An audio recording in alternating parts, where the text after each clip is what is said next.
Então, eu terminei RI foi em 2017, e aí eu comecei a decidir que eu não ia continuar na academia, né? Eu ia, olha aquela, né? Não vou continuar e tal. E aí eu falei, não, eu vou trabalhar na nossa área, só que no Brasil estava muito difícil, né? Já tinha rolado golpe e tal. E aí eu falei, cara, eu não vou arrumar nada aqui para mim, eu vou aproveitar que eu tenho um passaporte português e vou vazar. Vou para a Europa, vou ver o que rola. E aí não rolou nada, gente. Rolou a mesma coisa que rola aqui, o famoso nada, sendo que a diferença é que lá na Europa, pelo fato da graduação deles ser menor do que a nossa, né? A nossa são 4 anos e tal. Pelo fato da graduação deles ser menor, a maioria das pessoas lá, dos jovens da minha idade, já tem mestrado. Porque eles saem da graduação e já fazem mestrado. Então, quando eu comecei a me candidatar para as vagas de relações internacionais, eu chegava em vários últimos estágios e tal, e o pessoal falava que eu perdia por conta de nível educacional mesmo. E aí, porque outras pessoas tinham mestrado e tal, e aí eu falei assim, putz, então vou ter que fazer um mestrado. E aí eu comecei a me candidatar para várias bolsas, até que eu consegui o Chevening, que é uma ótima bolsa, né? E fui parar em Londres. Mas assim, nunca estava no meu plano, não era nem um pouco algo que eu tava, nossa, é o meu maior sonho e tal. Não, eu só saí me candidatando para várias bolsas, e aí rolou essa. E eu falei, pronto, então eu vou. E aí eu comecei a estudar desenvolvimento. Então, que tem a ver com RI, né? Mas... tudo a ver, né? E como foi? Como que funciona o Chevening? Como é que foi a experiência lá na Universidade Britânica? Então, o Chevening, ele é uma bolsa do governo britânico, né, do FCDO, Foreign and Development Office, e aí eles, basicamente, o Chevening é basicamente uma estratégia de soft power do governo britânico, e não é uma crítica que eu estou fazendo, essa é a realidade, eles mesmos falam isso, que é um projeto de soft power do governo, e a ideia é poder contribuir na formação de jovens líderes para poder atuar como ponto focal entre o seu país e o governo do Reino Unido. Então, a ideia é a gente consegue a bolsa, e aí, obrigatoriamente, a gente tem que voltar para o nosso país de origem, para poder terminar, para poder cumprir 2 anos, né? Meio que para devolver para o nosso país o que a gente aprendeu lá fora. E aí, esse é o acordo da bolsa, basicamente, né? E aí, jovens líderes e tal. E aí foi interessante, assim, foi legal. Eu não sou muito a maior fã, né, do debate sobre liderança e tal. Eu sou uma pessoa meio crítica nisso, porque eu acredito muito mais no trabalho coletivo. Mas eu entendo a importância de ter um líder. Só que para mim, assim, o meu maior aprendizado e o que eu mais sou grata, né, pela experiência, foi poder fazer um mestrado numa universidade de excelência, né? Então, eu conheci a SOAS, né, que é School of Oriental and African Studies, e aí o que era mais legal para mim da SOAS era que eles tinham um debate sobre decolonizar o currículo. E o debate decolonial é um debate que eu já faço há muitos anos, né, desde 2015, 2014, e é algo que eu tenho visto como basicamente o que a gente precisa falar agora, né? A gente está precisando falar sobre decolonizar nossas práticas, decolonizar relações, decolonizar as instituições. E a SOAS, por conta de um movimento dos estudantes em 2015, 2016, paralisaram a universidade e falaram: a gente precisa ter mais referências do Sul Global, porque se a gente está estudando desenvolvimento, né, que é um grande campo de estudos, o campo de estudos de desenvolvimento só existe porque existem países que precisam se desenvolver, né? Então, como é que a gente vai pensar o desenvolvimento sem ouvir quem precisa do desenvolvimento? Essa que é a questão de decolonizar o currículo. Então, foi basicamente uma revisão das referências, né, de grandes cursos da SOAS, e aí foi o que me atraiu para ir para lá. E foi bem maneiro, assim, eu gostei bastante. É decolonial o currículo? Decolonizar o currículo? Então, é justamente isso, tentar pegar, entender que, assim, relações de poder, né, que é o que a gente estuda nas RI, elas existem desde sempre, né? Não é uma coisa que só foi feita no momento que começaram a invadir terras e falar que as pessoas tinham que ser civilizadas. Não começou aí. Mas com esse movimento, né, com o período colonial, então um período histórico colonial, ele deixou marcas nas nossas relações de poder, nas instituições, nas nossas relações interpessoais, e a maioria, se não todas, relações de poder passam pela centralidade da questão inventada do racismo. Então, o que o movimento decolonial fala é que essas relações de poder com o período colonial começaram a se definir a partir da invenção da ideia de raça. Porque antes as pessoas não se relacionavam baseado nessa construção fictícia, né? Começou a se usar de um artifício chamado raça para poder justificar a escravização de pessoas, para poder acumular capital. Então, você justificava invasão de terras, escravização de pessoas, destruição de saberes, né? Você aniquilava culturas inteiras, comunidades inteiras, dizendo que era preciso para poder, enfim, civilizar, evoluir, desenvolver, né? São nomes que, ao longo dos anos, foram mudando. Então, por que a gente fala de decolonizar o currículo e decolonizar tudo, né? É porque todas as relações de poder, elas são baseadas na colonialidade, que é basicamente a herança, né? O legado do período histórico da colonização. Então, o período da colonização, que é o período histórico do passado, não tem como a gente simplesmente entrar num pensamento binário, né? Do tipo, passou. Tipo, não existe mais escravidão. Por que vocês estão aí falando sobre isso, né? Porque a gente não pode simplesmente esquecer que tem legado, né? Nas nossas relações pessoais mesmo. E o currículo em si, ele é fundamental de ser decolonizado, porque é onde começa a construção do imaginário coletivo. Quando você começa a ensinar, a passar na grade curricular, mudando as suas referências, você começa a fazer com que os brasileiros leiam Lélia Gonzalez. Você começa a fazer com que os brasileiros leiam outras referências que muitas vezes são só lidas lá fora, né? A Angela Davis já falou, gente, vocês não têm que me ler, vocês têm Lélia Gonzalez, sabe? E vários brasileiros não sabem quem é Lélia Gonzalez. Então, decolonizar o currículo é isso, é você focar em outras referências, porque vários saberes, ao longo dos anos, foram colonizados a tal ponto que foram exterminados. Então, a gente precisa desse movimento para poder ter algum tipo de mudança, né? Então, é mais ou menos isso. A gente lê o resumo dessa pesquisa e fala sobre cosmologia. Cosmologia Yanomami, e a cosmologia europeia eurocêntrica. Como é que funciona isso? Sobreposição de uma a outra? O que vocês pautam para fazer esse projeto genial? Muito interessante. Que é a história por trás? Então, a história por trás foi entender que esse debate, né, sobre a colonialidade, como a colonialidade continua operando depois do período da colonização ter acabado, me fez entender que a cosmologia dominante, e aí para botar em termos claros, né, cosmologia narrativa de mundo. É como que o mundo ele é lido, né? Não só a origem dele, mas a forma como a gente interage com ele, com a natureza, com as outras pessoas, com as instituições, e também com a nossa projeção do que o mundo tem que ser. Então, a cosmologia dominante, ela se estabeleceu com as invasões coloniais, que é o que eu chamo, né, e muitos outros pesquisadores decoloniais chamam, que é a cosmologia moderna colonial. Moderna colonial, ocidental capitalista, tem vários outros sobrenomes aí, branca, né, cis heteronormativa, é sempre essa cosmologia dominante de opressão. E aí, a minha pesquisa ela surgiu mais de um entendimento de que existem choques cosmológicos, né? Existem choques de narrativa de mundo, e que isso muitas vezes causa violência, morte, né? Extermínio de populações inteiras, e a gente não trata isso com a devida atenção que a gente deveria tratar, né? Então, quando eu trouxe a cosmologia Yanomami, foi porque eu estava analisando a mineração. E aí, quando a gente vai analisar a mineração a partir dessa cosmologia dominante, moderna, colonial, né, que reproduz a colonialidade, a gente entende que a mineração ela é essencial para civilização, para evolução, para desenvolvimento, né? Que a mineração é a grande atividade produtiva que vai tirar as pessoas da pobreza, da miséria, né? Que é considerada a pior situação que você pode estar, né? Pobreza.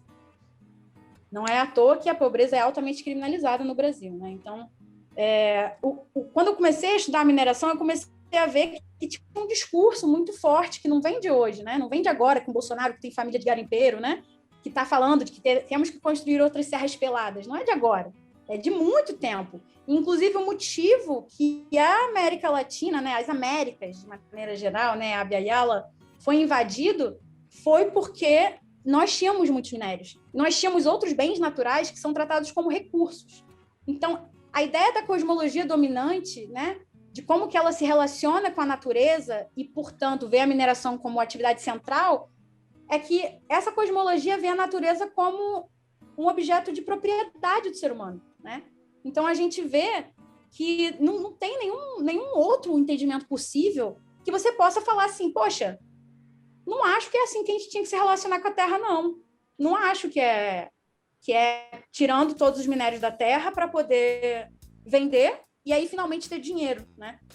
Então, o que eu comecei a identificar é que, tipo, nas terras Yanomami tinha um choque cosmológico acontecendo porque não tinha nenhum tipo de diálogo real, né? Fora os diálogos institucionais que acontecem, não tinha nenhum diálogo real que fosse feito para poder realmente levar em consideração outra narrativa sobre a mineração.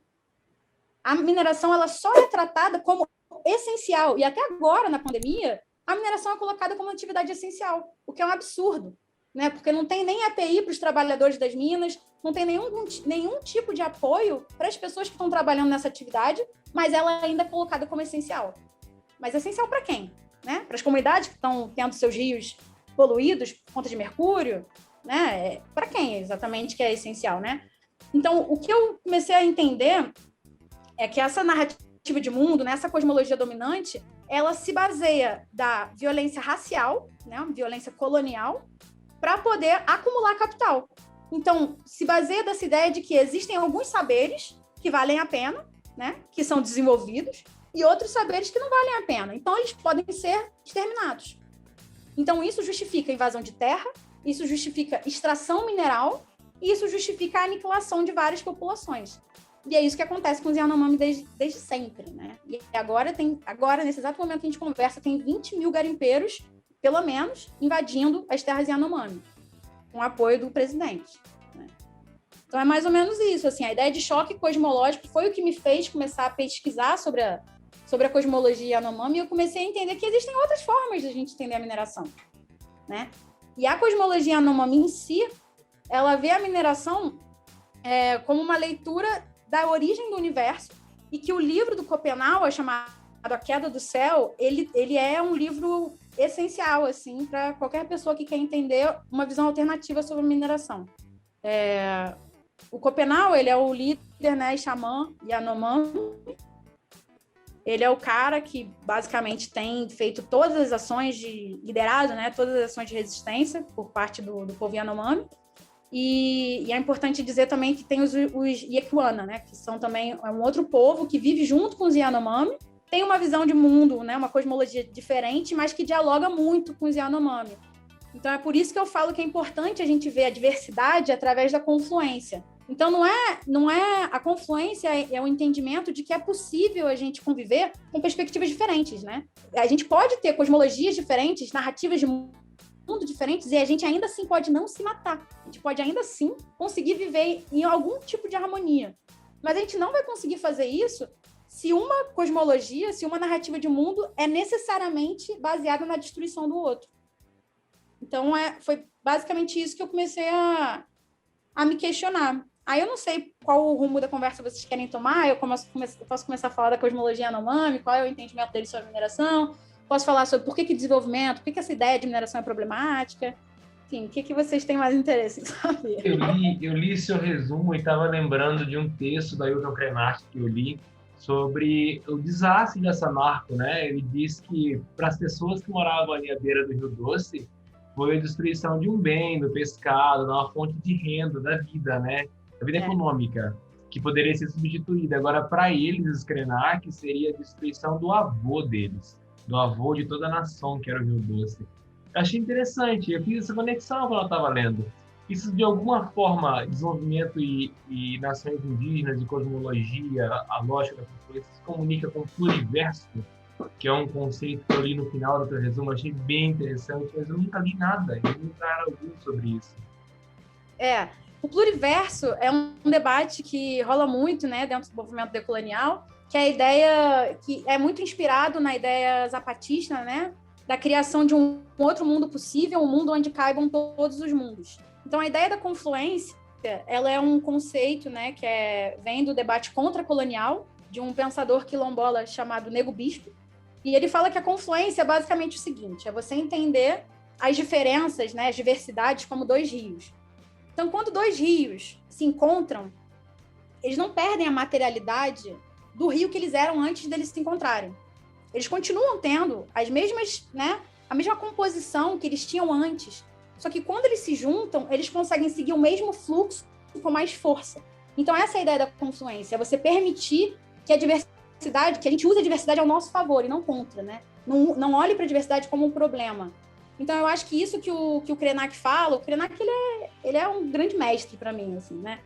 E ele fala do Atu, né, do Rio Doce, como que foi destruído, né, o Atu, e como que, na verdade, para Samarco, né, que é criminosa, né, foi um crime, né, a gente fala muito de tragédia, né, desastre e tal, mas tragédias e desastres, tragédias até a gente pode dizer que foi, porque a tragédia tem mais um componente de julgamento, né, mas desastre tem muito mais um sentido de que, putz, olha o que aconteceu. Imponderável, né? Exato, e não foi do nada, né? Quando você vê uma atividade que ela é feita para destruir a Terra, né? É feita para destruir a Terra, para tirar o que está da Terra. É óbvio que as consequências socioambientais dessa atividade, elas não têm controle, né? Fogem do controle humano. E essa que é a prepotência do ser humano, né? Achar que a gente sabe tudo, achar que a gente controla tudo, e a gente não controla tudo. E aí, quando a gente vê... E o Krenak tem até um ótimo livro chamado O Amanhã Não Está à Venda, que ele escreveu já no começo da pandemia. E ele fala, quando eu ficava falando que isso era um absurdo, que tinha que parar as operações de mineração porque ia destruir o nosso rio, todo mundo falava que não tinha como parar, né? Que não ia parar, né? O tempo não vai parar e tal. E aí, o que a pandemia fez? A pandemia parou. Né? A pandemia parou tudo, mandou tudo parar. E aí, óbvio, né? A legislação do Estado simplesmente decide, não, atividade essencial, volta a operar. Mas, assim, se a gente deixasse só na mão da natureza, como o Krenak fala, o que a natureza está pedindo para a gente agora é silêncio. Gente, calma um pouquinho, né? Vamos pisar na terra de uma maneira mais leve, como ele fala, vamos tentar se relacionar com a natureza de uma outra forma e não olhando a natureza como se fosse nossa, como se fosse algo que é nosso... Que por ser propriedade privada, a gente pode fazer o que a gente quiser com ela. E a gente não pode, né? Porque isso causa destruição de vidas inteiras, né? De saberes que são totalmente devastados por consequências que poderiam ser evitadas. Então, é por isso que a gente chama de crime, né? Porque foi um crime, é uma ação criminosa. Você deixar que operações que você sabe que vai levar à destruição, né? Continuem operando e sem nenhuma consulta com as populações locais. Então, e esse é um outro ponto que eu trago na minha pesquisa, que é sobre o protocolo de consulta Yanomami. Eles desenvolveram um protocolo de consulta como uma forma de deixar claro como que eles querem ser consultados sobre qualquer projeto que possa impactar a vida deles. E isso não aconteceu com os Krenak. Né? Não se teve um espaço de diálogo para que eles pudessem colocar, né, expor quais são as questões principais deles em relação às atividades da Samarco. Ou até teve, mas não foi levado em consideração. E é por isso que a cosmopolítica, né, que é o debate que eu faço, ela é importante, que é basicamente a gente pensar políticas que levem em consideração, levem a sério outras cosmologias. E isso não acontece no Brasil. A forma como a nossa política é feita, ela só se baseia nessa cosmologia moderna colonial capitalista, né, de destruição e de apropriação contínua da natureza, independente dos limites da natureza, né? Então, eu acho que dialoga super assim com isso que você falou do Krenak, e o Krenak ele é incrível, né? Ele fala que a gente não precisa de desenvolvimento, que esse papo aí de desenvolvimento, ninguém nunca perguntou, ninguém tá afim de saber, né? Mas aí ele fala, o que a gente quer não é desenvolvimento, a gente quer envolvimento. A gente quer ser chamado para conversar, a gente quer ser ouvido. E não é só o famoso para inglês ver, né? Você cria uma mesa de diálogo, bota lá uma população indígena que está sendo afetada pelo empreendimento e pronto, tira uma foto, massa. E aí? Você vai realmente levar as necessidades dessa galera em consideração na hora do seu empreendimento? É isso que a gente precisa fazer, né? E o pluriverso, gente, acabei esquecendo. Eu falo pra caramba, né? É uns tempos. Mas o pluriverso é mais ou menos isso. É a ideia da gente conseguir tentar trazer para a mesa, né, essas outras cosmologias possíveis, esses outros mundos possíveis, né, que a gente pode construir, que na verdade já existem. Não é, quando eu falo da cosmologia Yanomami, não é uma coisa que eles estão desenvolvendo, né? Eles sempre viveram baseado na narrativa de mundo deles. Então, por que o Brasil, né, a gente tem mais de 300 povos indígenas, por que a gente não tem, no nosso currículo escolar, por exemplo, a gente não aprende sobre outras cosmologias? Por que a gente não aprende sobre outras formas de se relacionar com a Terra, sabe? Por que é sempre de uma maneira destrutiva? Porque a gente precisa se desenvolver? E quem disse? Qual é a cartilha? Cadê? Que eu quero ver, né? Que define que pronto, se a gente fizer isso, aí pronto. A gente vai ter a melhor qualidade de vida possível, né? E por que qualidade de vida só é pautada por critérios econômicos? Aí esse é outro debate. É o antropoceno, né? A crítica grande que é a história hoje contemporânea está fazendo o presentismo antropoceno. Exatamente. Cara, eu cresci num estado, desculpa, Marcão, eu cresci num estado que a majoritariedade indígena, a segunda população indígena do país, está aqui, no Mato Grosso do Sul. E nós não estudamos nada sobre indígenas. Na minha cidade tem uma aldeia indígena, ninguém nem sabe onde fica a demarcação dessa aldeia indígena. Pois é. E quanta coisa que a gente está perdendo, né, cara? Tipo, a gente podia estar vivendo um pluriverso agora, né? A gente pode, na verdade, só que a gente não, né? A gente deixa sempre na mão de outros. E aí, quando a gente vê, tem vários governos, né? E aí, por isso que quem defende o movimento decolonial é muito crítico à ideia de Estado. Porque o Estado, ele se formou, né? A estrutura dos 3 poderes e tal, ela se formou, ela tem uma base europeia. Ela não tem uma base que ela leva em consideração a diversidade, a pluriversidade que existe no nosso continente, né? Que é o continente, a gente não está nem falando só de Brasil, né? Tipo, a gente tem uma diversidade que é própria da nossa terra, e a gente não leva isso em consideração quando a gente vai fazer política. E isso, quando a gente vê que o Estado ele foi construído para poucos, e ele é conduzido por poucos e para poucos, a gente vê que a gente tem um pluriverso que está sendo deixado de lado. É de homogeneizante do Estado-nação, né? A cosmopolítica kantiana, como você disse no seu texto. Né? Exato. E quanto mais você fala, mais me vem ao pensamento que eu já tenho há algum tempo, né? Que, cara, não é possível. A gente estuda a vida inteira, né, a lógica do pensamento europeu, pensamento ocidental, e sempre é a mesma lógica de dominação, de impor a vontade em cima dos outros povos. E a gente coloca isso foi usado para justificar invasões a respeito de povos que eram atrasados, né? E eu olho o pensamento que esses povos têm, eu acho tão mais evoluídos, mas há anos-luz, entendeu? A lógica que você fala da confluência, o exemplo dos 2 rios, cara, para mim isso é muito mais evoluído do que a ótica que justificou a invasão na América, por exemplo. Exato. E, tipo assim, isso eu acho muito legal isso do debate, né, sobre atrasado, evoluído. É uma coisa que foi imposta, né? Sim. Definir o marco de referência, ele é um marco universal, né? Um marco branco, europeu, masculino, heterossexual, né, que é capitalista, defensor da propriedade privada. Então, o marco de referência do evoluído, ele já está dado. E é esse que é o problema, isso não está em disputa. E aí, quando você fala, eu acho que esse pensamento da confluência dos rios, ele é muito mais evoluído, né? É aí que a gente para pensar como é que funciona o pensamento moderno colonial, como é que ele é construído, né? E aí, na minha dissertação, eu uso uma autora, uma filósofa brasileira, chamada Denise Ferreira da Silva. Grande referência, assim, sou muito fã. Ela fala que o pensamento moderno, ele é construído em 3 pilares. E um desses pilares é a sequencialidade. A ideia da sequencialidade é essa ideia da etapa, né? De que existe os atrasados, os evoluídos, os civilizados e os bárbaros, né? Os que têm folclore e os que têm ciência, né? Os que têm cultura. E sempre tem essa divisão dicotômica.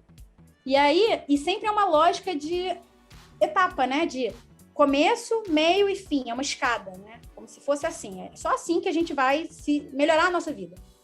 E o Nego Bispo, mais uma vez, ele fala que esse pensamento linear, né? Sintético, que é sequencial, né, que é o que a Denise fala, ele fala sequencial, ele fala sintético, né, e linear.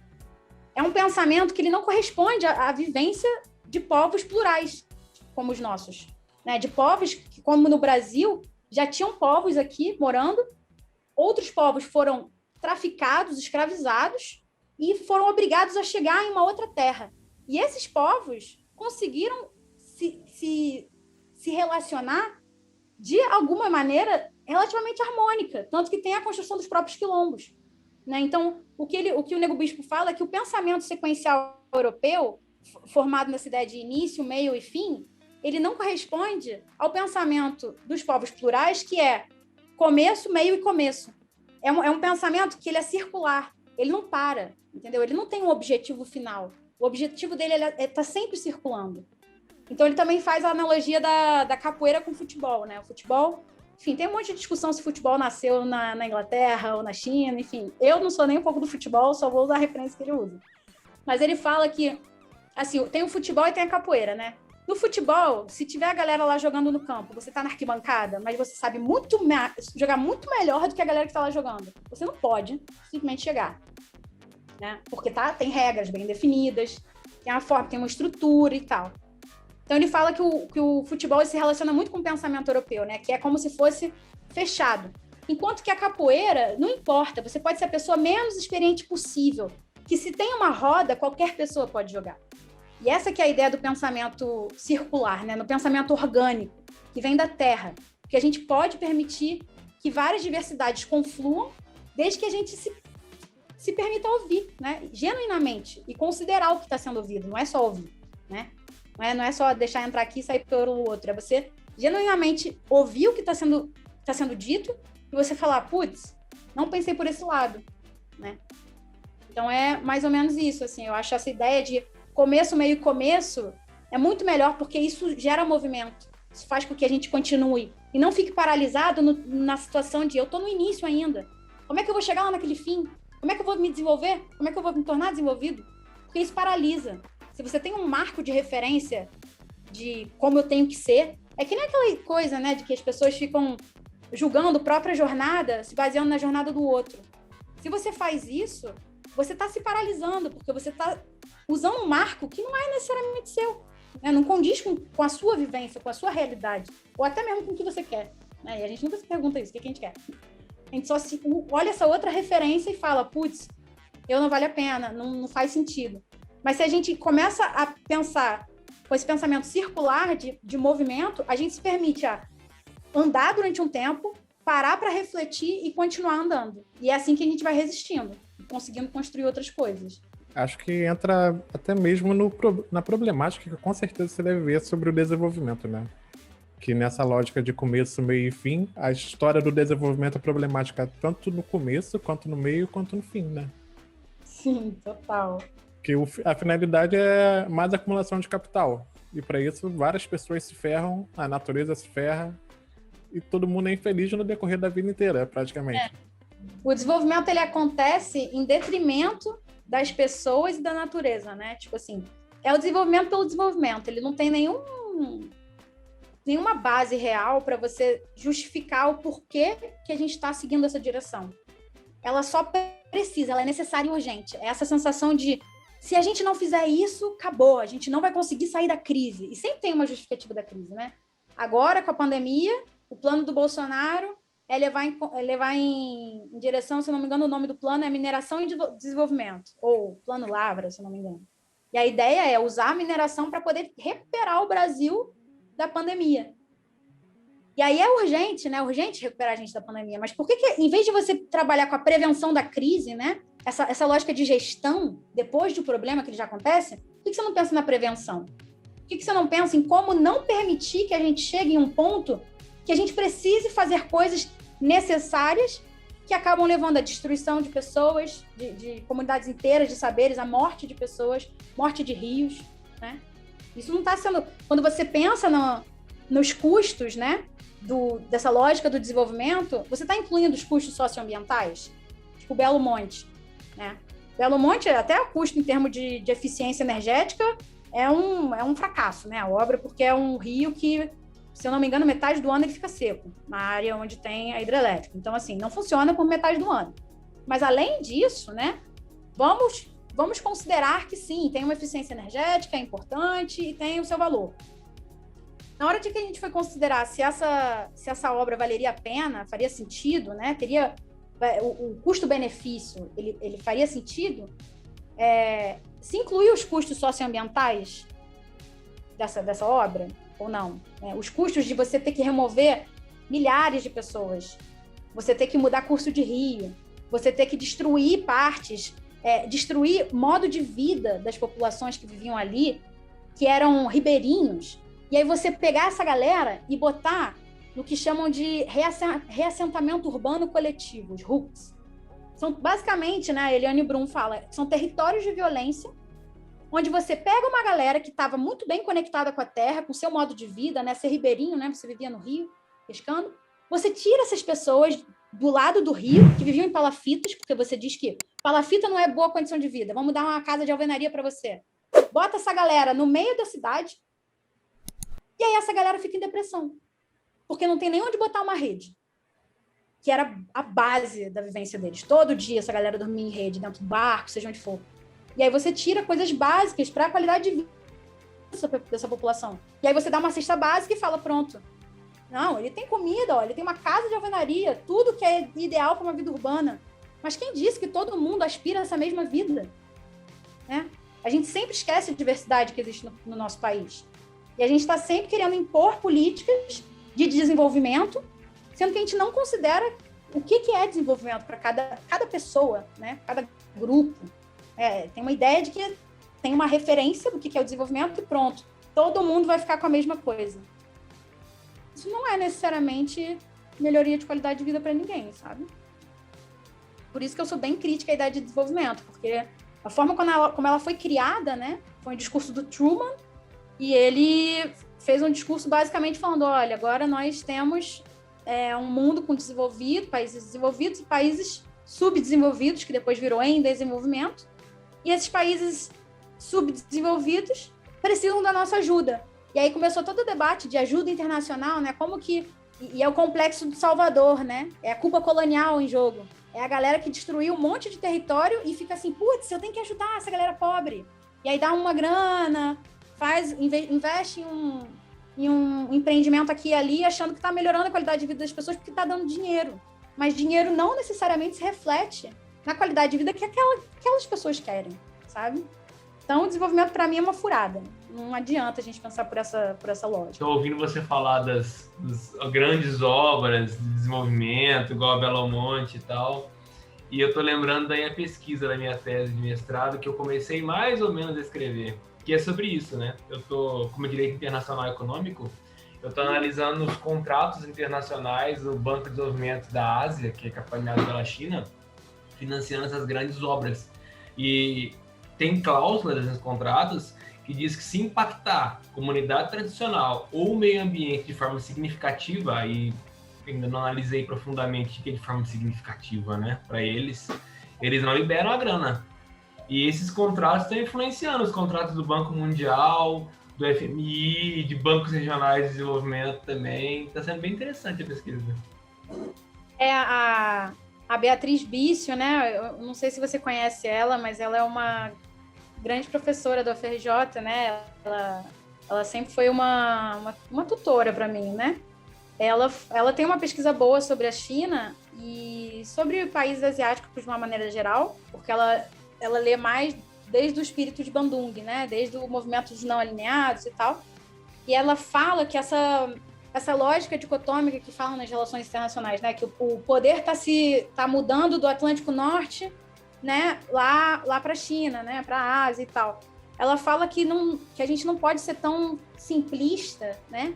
De equiparar esses poderes de formas iguais, né? E ela fala que a estratégia da China é justamente tentar fazer esse soft power através da cooperação. Então, isso que você falou dos acordos tem muito a ver, né? Porque é uma ideia de que a gente só vai cooperar com vocês se vocês cooperarem entre si. Né? Se vocês verem se realmente faz sentido. Ou quem que está se beneficiando com esse dinheiro que eu vou estar dando, né? Então, eu acho isso muito importante, né? Óbvio que a gente não pode romantizar ou colocar, nossa, pronto, a China é tudo, né? Vamos deixar a China cuidar da gente. Mas eu acho que é interessante a gente olhar que existem outras formas de expressar poder, né? Se projetar no cenário internacional, que não necessariamente é baseado na destruição, né? Na aniquilação dos outros. E que é isso que é pensar fora da bolha, né? Isso que é a gente conseguir parar de pensar do jeito que a gente sempre foi pensando e a gente se permitir, poxa, existem outras formas de ler o mundo, né? Existe uma outra forma de eu me relacionar com a natureza, de eu me relacionar com as coisas que eu como, de eu me relacionar com as pessoas. E que não necessariamente precisa significar opressão, dominação e controle. Tem outras formas de a gente se interagir, né? Então, bora fazer isso, porque senão a gente vai ficar nessa bolha destrutiva para sempre. Eu li um outro artigo que você participa como coautora e ele trabalha com o conceito de hermenêutica diatópica. Eu não consegui compreender muito bem o conceito. Isso se correlaciona com o seu pensamento? É um debate que hoje eu já não faço mais, que é um debate sobre estudos culturais, né? Sobre a importância de você pensar a cultura como definidor das relações. E eu acho que isso é importante, só que eu acho que isso é limitador. Hoje eu já tenho uma outra visão sobre isso, entende? Tipo, porque eu acho que a cultura é só uma das dimensões. Então eu parei de pensar desde a perspectiva da cultura e eu comecei a pensar desde a perspectiva cosmológica, né? Que você fazer uma leitura de mundo, você inclui cultura, economia, saúde, educação, esporte, você inclui várias outras dimensões da vida humana que eu acho que são muito importantes, né? E que se a gente não olha com essa visão um pouco mais abrangente, a gente limita os debates. Então eu não tô mais limitando os meus debates, assim, eu tô metendo louco, assim, o famoso. Justo, cara. E você, nesse movimento de meter o louco, como você imagina uma saída para o mundo de uma confluência, assim? Olha, uma das coisas que eu acredito, né, pela confluência, é a gente estabelecer, e eu falo isso na minha pesquisa, é a gente estabelecer mesas de diálogos que realmente levem em conta, na formulação política, né, outras cosmologias. Então, para a gente permitir a confluência, e a gente não precisa pensar necessariamente em casos de conflito, né, que é o conflito causado pela mineração, que é o meu objeto de pesquisa. Mas a gente pode pensar em coisas básicas, do tipo assim, como que a gente pode ter uma confluência melhor para a gente poder melhorar a nossa qualidade de alimentação? Porque a gente sabe que o Brasil é dominado pelo agronegócio, e o fato do Brasil ser dominado pelo agronegócio faz com que, apesar de 70% da nossa comida vir da agricultura familiar, a maioria dela tem um uso absurdo, extensivo, abusivo de agrotóxicos. Então, como que a gente pode pensar fora da bolha dessa lógica que parece que a gente está preso, né? Parece que a gente não tem saída. Mas, na verdade, a gente tem. Que é a gente conseguir pensar, a partir da confluência, através de redes de cooperação, de articulação popular. Então, por exemplo, a Teia dos Povos é um movimento que faz isso, né? Uma rede agroecológica, surgiu na Bahia, que já está se movimentando pelo Brasil inteiro, mas também tem a Sociedade do Bem Viver, que faz mutirões, né? E a ideia desses mutirões, né, do pensamento da agroecologia, é você conseguir conectar o produtor com os consumidores sem ter que ter essa intermediação dessas grandes cadeias capitalistas, né, de supermercado, de indústria de alimento, né? E sim você conseguir fazer com que as pessoas tenham um acesso direto à alimentação junto com as pessoas que estão ali na terra. Então, isso é você permitir a confluência na prática. É você permitir essa interação harmônica entre as pessoas que não seja baseada na destruição, e sim na cooperação mesmo. E a cooperação, ela não pode ser vista desde uma perspectiva liberal, né? De tipo, do ganha-ganha, né? Eu ganho isso, você ganha aquilo. Mas sim no sentido de confluir, de fluir junto. De que se eu vou ter uma qualidade de vida melhor para eu poder me alimentar melhor, aquela pessoa que está produzindo, ela vai ter uma renda um pouco mais estável para ela poder também produzir melhor e poder ter uma qualidade de vida melhor. Então, no final das contas, é um ganha-ganha, mas não é com essa mentalidade individualista, pensado no seu ganho, e sim no ganho geral, né? Do que a gente consegue fazer junto, como é que a gente pode confluir para poder melhorar a nossa alimentação. Então, óbvio que a gente pode ter esse debate na questão da mineração, né? Pensando, uma outra cosmologia para ler a mineração. mas a gente pode ter uma outra cosmologia para ler a produção de alimentos. A produção de alimentos precisa ser feita com uso extensivo de agrotóxicos, com agrotóxicos que são proibidos em outros países. E aqui no Brasil a gente usa litros, né? Tem aquele famoso, nossa, agrotóxico é bom, então bebe, né? Não vai beber, porque não é bom, gente. Não faz bem. Não faz bem para ninguém, sabe? Então, a gente não pode continuar deixando que produtos orgânicos e agroecológicos fiquem dentro da mão de pessoas da elite.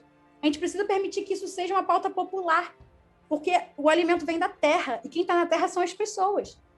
E muitas dessas pessoas que produzem nosso alimento, que são obrigadas a usar agrotóxicos, porque senão não recebe subsídio, né, não recebe nenhuma forma de poder estruturar a sua produção, eles ficam dependentes de um uso do agrotóxico que acaba indo para o nosso prato. Então, por que a gente não pode mudar a nossa forma de se relacionar com a comida e se relacionar diretamente com quem está na terra, né? Então, isso é você permitir a confluência de uma outra maneira. Assim. Na faculdade de RI, né, Marcão? Tem uma professora da gente que levou um... Cara, eu acho que foi o Metri. O Metri?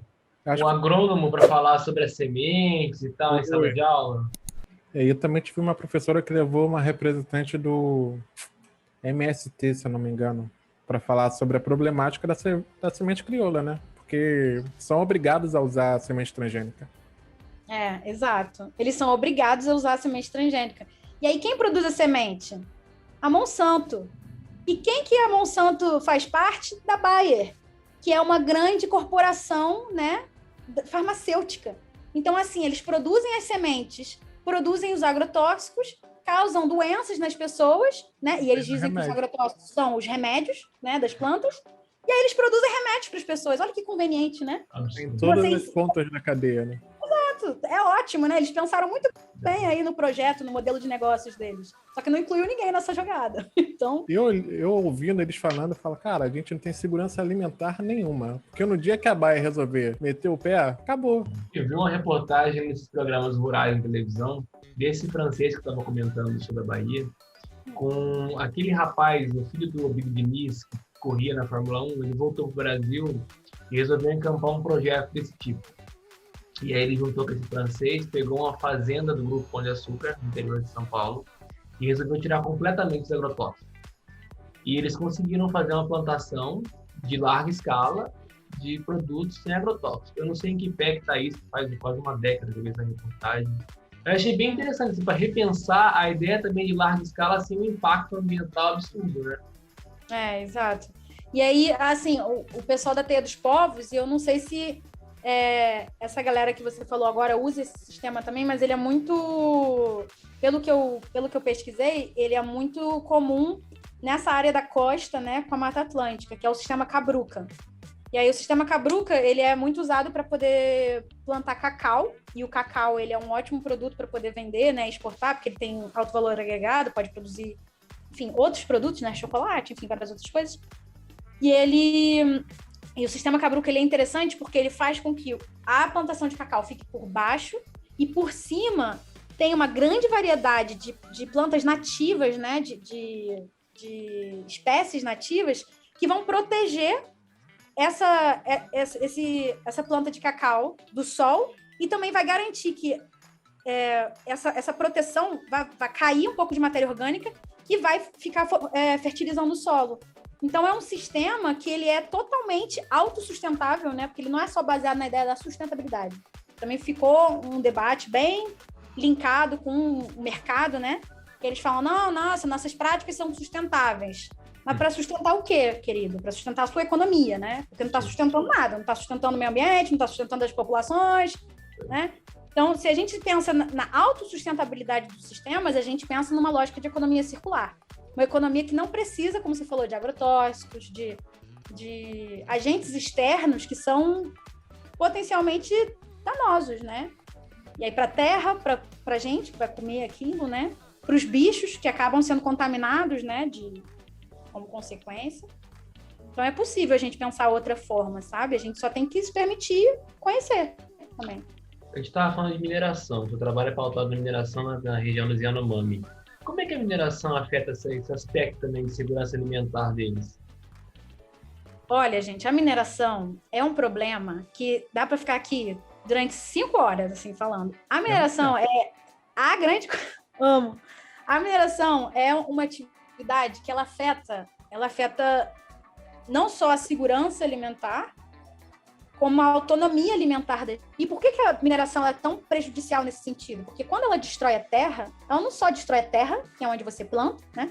Mas ela também contamina os lençóis freáticos. E contaminando os lençóis freáticos, ela também contamina os rios. Contaminando os rios, você contamina as plantas que transpiram. Então, você cria chuva ácida. Tem vários outros problemas que decorrem da mineração, né? E isso, os problemas, né, que decorrem, enfim, dessa transpiração com agentes que são bem danosos, né, para a saúde humana, ela se reflete não só na saúde das pessoas. Por exemplo, tem um estudo da Fiocruz que fala que tem várias comunidades Yanomamis, né? Tem uma comunidade Yanomami que fica mais próxima de um rio, que é muito visado por garimpo, que mais de 90% dessa comunidade está contaminada por mercúrio no sangue, né? Então, isso faz com que você tenha problemas hepáticos, problemas neurológicos, o desenvolvimento das crianças é comprometido, e além do que toda a alimentação dessas pessoas que moram ali, que dependem da água daquele rio para poder irrigar suas plantações, também fica contaminado. Então, é uma cadeia de contaminação que não para, e não tem como limpar. Não tem, vou pingar aqui um negócio e pronto, tirou o mercúrio. Não existe isso, gente. E esse que é o problema. O problema é a gente pensar nessa lógica da sustentabilidade, que aí pronto, vai vir alguém com uma startup e vai falar, pronto, criei aqui uma substância e quando você pinga na água, tira todo o mercúrio da água. Aí pronto, é mais um mecanismo de gerenciamento de crise e não de prevenção da crise, né? E aí você não está garantindo, você não vai simplesmente com esse grande mecanismo, que eu estou inventando aqui, tá, gente? Esse grande mecanismo aí que essa startup criou, não vai tirar o mercúrio da corrente sanguínea daquelas crianças Yanomami, saca? Não vai tirar o pó de carvão que fica em Conceição do Mato Dentro, que também são comunidades em Minas Gerais, que eu trabalho junto, que são totalmente destruídas por conta de uma atividade da mineradora britânica Anglo American. E aí essa mineradora chega lá e fala, não, eu sei que vocês estão com dificuldade de acesso à água, a gente vai dar água aqui para vocês. E aí você abre a água e é uma água que tem carvão. Né? Uma água que ela tem partes, tem partículas. Então você não pode cozinhar, você não pode tomar, né? Você não pode fazer os seus alimentos. Então é muito prejudicial a mineração nesse sentido, né? Da questão da alimentação, da questão da segurança hídrica das pessoas. O Atu, né, o Rio Doce ter sido destruído, gente, tem anos que os Krenak vivem de carro-pipa, de caminhão-pipa, sabe? Recebendo água quando eles tinham um rio, né? Eles tinham um rio na porta de casa, que era essencial para várias questões das comunidades deles. E agora eles não podem usar. Eles não podem usar para as suas cerimônias, eles não podem usar para a sua subsistência, porque está tudo contaminado, está destruído, por conta de uma empresa que só pensou no lucro, né? Então, esse que é o problema da mineração, é porque não tem nenhuma consideração para outras pessoas que vão ser afetadas e impactadas por esses empreendimentos, né? E elas são deixadas à morte, assim como acontecia na época da colonização. Por isso que a gente não pode esquecer que esse é um pensamento que vem de lá de trás. E se a gente não sair dessa bolha, aí pronto. A gente só vai ficar criando mais e mais formas de gerenciar crises. São super inovadores, né? Inovação, tecnologia. Mas isso está sendo usado para o nosso favor? Isso está realmente transformando as relações sociais? Transformando as relações de poder? Ou está deixando tudo como está? Como sempre foi, né? Só uma nova roupagem, né? Exatamente. Há níveis seguros para minerar? Então, eu já não, nesses termos, assim, eu já não tenho muita pesquisa sobre, eu estou querendo me dedicar mais nisso, sobre o quanto que seria seguro ter uma atividade de mineração ou não. Eu entendo que, assim, a atividade de mineração, ela é importante para várias questões básicas, do tipo, sei lá, os nossos computadores, né? Enfim, coisas básicas que a gente usa no nosso dia a dia, mas também é sabido de que a quantidade de minério que já foi extraída, ela tem capacidade de suprir essa demanda por muitos e muitos anos. A questão é o que está sendo feito com esses produtos que são resultado da mineração, né? Passa por um processo industrial, e aí depois esse produto perde a sua vida útil. O que se faz com essa carcaça? Né? Tem uma reedição, porque isso que é o incrível da natureza. A natureza não trabalha com reciclagem. A natureza trabalha com a reedição da natureza. Quando você, como o sistema Cabruca, né, que eu tinha falado, quando cai alguma coisa, cai as folhas mortas, ela cai no chão, a própria natureza tem o poder de reeditar essa matéria e transformar ela em uma coisa benéfica. Por que a gente, ser humano, que é dotado de inteligência, dotado de dinheiro, dotado de várias coisas, a gente não pode tentar pensar desde essa perspectiva? Por que a gente... E eu entendo que a reciclagem ela é um passo importante, a gente precisa reciclar. Só que a questão é, a gente não pode continuar colocando no bolso da população que a galera não está separando o vidro do plástico, enquanto que tem grandes empresas que não estão vendo o que eles estão fazendo com uma porrada de computador ou várias outras coisas que ficam só virando lixo, né? E o lixo é um grande problema, assim. Então, assim, antes de pensar até que ponto é seguro, né, minerar, e tem um debate importante sobre isso, como tem um padrão, né, tem um documento que foi construído pela indústria da mineração, chamado Padrão Global de Rejeitos. Eles construíram esse documento, se não me engano, em 2019, 2020, e a sociedade civil, eu participei de um seminário que eu moderei um debate sobre isso, construiu um documento paralelo chamado A Segurança em Primeiro Lugar. Aí era basicamente a gestão responsável de rejeitos de mineração. Uma coisa nesse... O nome é assim, eu posso passar depois. Alguma coisa nesse sentido. E aí, esse debate, ele fala sobre o quão é seguro você ter barragem de rejeito ou não. Qual é a barragem mais segura? E aí o documento começa. A barragem mais segura é a barragem que não existe. É a ausência de barragem. Essa é a barragem mais segura. A mineração mais segura é a mineração que não existe. Né? E o que a gente pode fazer com toda a tecnologia que existe para mineração? A gente não pode reeditar esses produtos que já não são mais úteis e aí sim usar esses minérios que já estão nesses materiais para outras coisas? Aí, enfim, essa resposta eu não posso dar porque eu não sei realmente nada sobre isso. Né? São questões que eu estou provocando, né? Para quem está mais dentro da cadeia produtiva da mineração, pensar, putz, o que eu posso fazer para furar essa bolha de destruição que eu estou contribuindo? Pô, eu posso tentar ver como que eu posso mudar a minha cadeia produtiva. Como que eu posso não me basear em novos movimentos de extração de minérios e sim pegar aqueles produtos que já não têm mais utilidade e pensar como que eu posso pegar esses minérios dali e talvez criar outras tecnologias, outros produtos. Então, essa é a forma que eu vejo assim, a mineração. Para mim, a mineração mais segura é a que não existe, assim, definitivamente. Na resolução do problema, a gente sempre esbarra na questão da busca do lucro, né? E me parece que, como você falou, somente com a conscientização da população sobre os riscos envolvidos e que existe uma saída que a gente conseguiria pressionar essas grandes corporações, né? Exato. E se é pelo lucro, né, gente? Vamos tentar pensar em um lucro que seja um lucro para todo mundo, né? E não um lucro baseado na acumulação, porque esse que é o problema. Esse é o problema do pensamento moderno colonial, é que ele usa da violência para acumular capital. Não é para ter lucro, é para acumular capital. E aí, quando você acumula, necessariamente outras pessoas não estão acumulando, né? Porque está sendo concentrado na mão de alguns. Então, é esse pensamento que a gente tem que tentar mudar. Como é que a gente pode gerar esse lucro que não seja necessariamente prejuízo para outras pessoas? Por que a gente tem que estar sempre nesse binarismo, né? Eu vou ter um lucro com a minha empresa, o meu empreendimento. Putz, infelizmente, essa galera vai ter que ser removida. Por que isso tem que acontecer?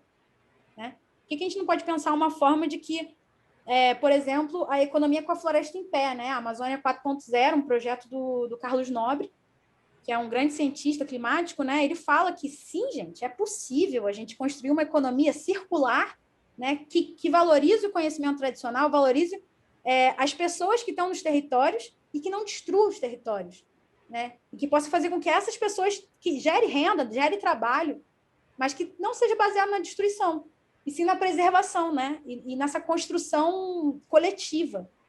Mas para isso a gente precisa parar de pensar a partir da acumulação. E esse é um grande desafio. Aí a pandemia está aí para mostrar, né? Que a gente vê a população sofrendo, né? O governo oferecendo R$ 150 falando que não pode oferecer mais, enquanto os grandes bilionários estão lá ficando mais ricos. E, Exatamente. tipo, eles lucram nos momentos, lucram em todos os momentos, e na hora que a população mais precisa, não existe um dividir. E acho que essa lógica tá aí, né, também, né? Tem muito a ver com o que você tem pesquisado. Totalmente.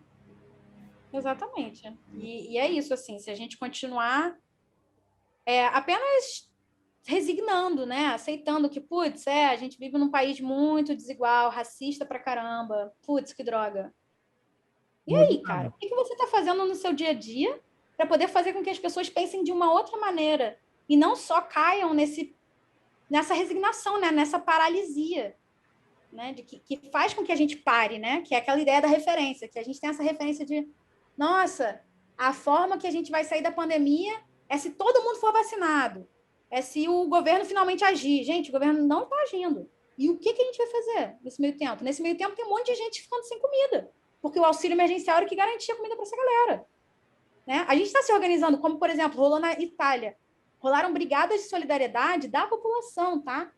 E isso foi a galera, a população simplesmente começou a fechar a escola, fechar centro de olímpico, né? Para poder construir espaços para as pessoas poderem receber, tipo, juntar comida e distribuir para a população. Né? E a gente não precisa ir muito longe. Paraisópolis fez isso, gente, em São Paulo. Né? Agora eu não estou acompanhando muito a situação, mas no começo da pandemia, eles tiveram uma ação exemplar, que foi exemplo no mundo inteiro. Que foi basicamente isso das brigadas italianas, que foi, eles conseguiram fechar espaços para poder isolar umas pessoas, conseguiram fazer uma mínima geração de renda interna para poder dar alguma forma de renda para essas famílias, né, que perdiam temporariamente uma pessoa que estava debilitada com a doença, que ficava fechada nesses centros, né, reclusos, e aí essa galera conseguia, né, sobreviver em meio à pandemia. Então, assim, por que a gente não está pensando desde essa lógica de articulação comunitária, né? A gente tem um país enorme, gente, e a gente tem muita gente em situações deploráveis, que decorrem dessa lógica de acumulação de capital, né, de poder, de terra, que a gente está basicamente assistindo, né, vendo assim, putz, que droga, né? E eu sei que está todo mundo mal, né? Está todo mundo passando por uma situação horrível. Vários de nós estamos tendo, enfim, familiares, né, amigos que estão sendo contaminados e vários estão sendo levados também. E o que a gente vai fazer disso, né? A gente vai sair dessa pandemia pensando uma outra maneira de interagir com a natureza, uns com os outros, ou a gente vai só seguir no fluxo aí desse desenvolvimento, dessas promessas vazias, que sempre são promessas, elas nunca chegam. O que a gente vai fazer, né? Então, essa é a provocação que eu queria trazer hoje, assim. Se você pode, e se você acha que você quer fazer alguma coisa para mudar, né? Tenta pensar nas suas relações mais básicas. Tenta pensar se você está ouvindo, assim, dando acolhimento para os seus amigos e tentando ver qual que é a situação de cada um deles, né? Em vez de apontar o dedo que a galera está saindo de casa em nome da saúde mental. Tá, se eles estão dizendo isso, você está dando um acolhimento que talvez essa pessoa esteja precisando agora? Você sabe o que ela está fazendo para ela ter que sair para a rua, né? Então, enfim, eu acho que a gente continua nessa lógica de acumulação e de apontar de dedos que não está levando a gente a lugar nenhum, né? É uma necessidade de sempre dizer que alguém está certo. Gente, está todo mundo mal. Ninguém está certo. A gente precisa tentar se ajudar. Então, a gente precisa se articular, assim, e pensar formas de a gente melhorar a vida de todo mundo, assim. Seja nossa, das pessoas que estão perto da gente, ver iniciativas de colaboração, né? Enfim, doação de cestas básicas. Existem vários movimentos que estão acontecendo, né? A Sociedade do Bem Viver sempre aceita voluntários para poder levar cestas agroecológicas para comunidades quilombolas, comunidades indígenas. Tem muitos movimentos que as pessoas podem atuar. Então, a gente tem opções, né? Tem alternativas rolando. A questão é se a gente está no gás, se a gente vai fazer isso. Né? E pelo que você fala, seria tão bom, né? Se no nossa matriz curricular educacional o pensamento indígena fosse passado à frente, né? Porque a gente vê que o povo brasileiro parece estar tão acostumado à pobreza, à morte, que tá tudo sendo levado como normal. Tipo, assim, se acostuma muito rápido, gente. Tipo, tem um ano de pandemia, tem um ano de quarentena, e parece que sempre foi assim. As pessoas levam a vida completamente no normal, como se não houvesse uma saída, né? E eu acho que a lógica que existe ali nas sociedades indígenas poderia ensinar muita coisa pra gente, né? A gente tem muita coisa a aprender, assim. E não são só comunidades indígenas, né? Tem várias comunidades quilombolas, tem comunidades agroextrativistas, né? Que aprendem uma lógica de extrativismo que não é exploratório, não é intensivo, né? Por exemplo, as mulheres quebradeiras de coco de Babaçu, que estão em 4 estados, né? Maranhão, Piauí, agora não vou lembrar quais são os outros estados, mas são 4 estados. E é uma rede de mulheres assim agroextrativistas que trabalham com coco de babaçu e conseguem fazer uma cadeia produtiva que gera uma autossustentabilidade dessas comunidades tradicionais, né? Elas até conseguiram aprovar uma legislação chamada Lei de Babaçu Livre, que são formas de você proteger por lei os seus territórios. Então, assim, e dentro desses territórios tem esse conhecimento ancestral de como você interage com esse coco, né, de babaçu. Então, gente, a gente tem muita coisa para aprender com vários povos que vivem no Brasil. E a gente precisa fazer isso logo. E se a gente não tem a ajuda do governo, né?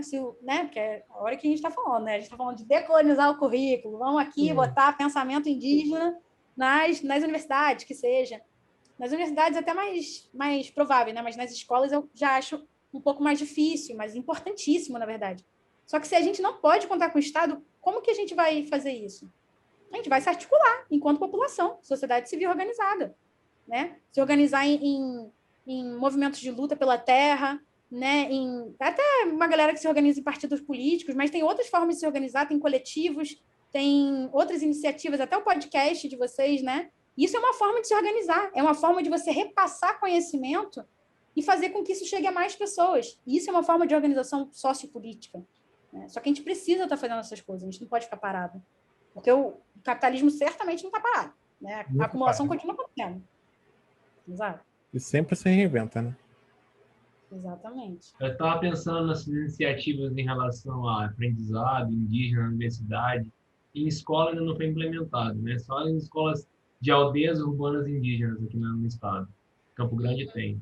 Na UFGD, eles criaram, acho que 19 cursos relacionados aos indígenas da região do Dourados, que é a maior concentração per capita de indígenas do país.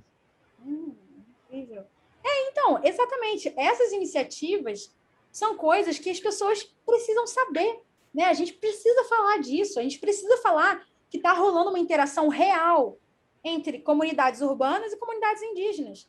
E que, gente, não vai ter necessariamente um choque cosmológico, né? A gente não vai brigar, a gente não vai falar, putz, que loucura, que coisa estranha. Não, a gente pode só ouvir e falar, nossa, isso é uma outra forma de ver o mundo, né?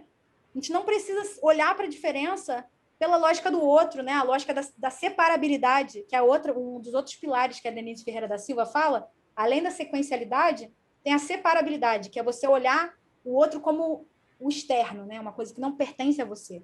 E aí, quando você cria essa relação, né? A relação do evoluído, necessariamente tem um outro atrasado.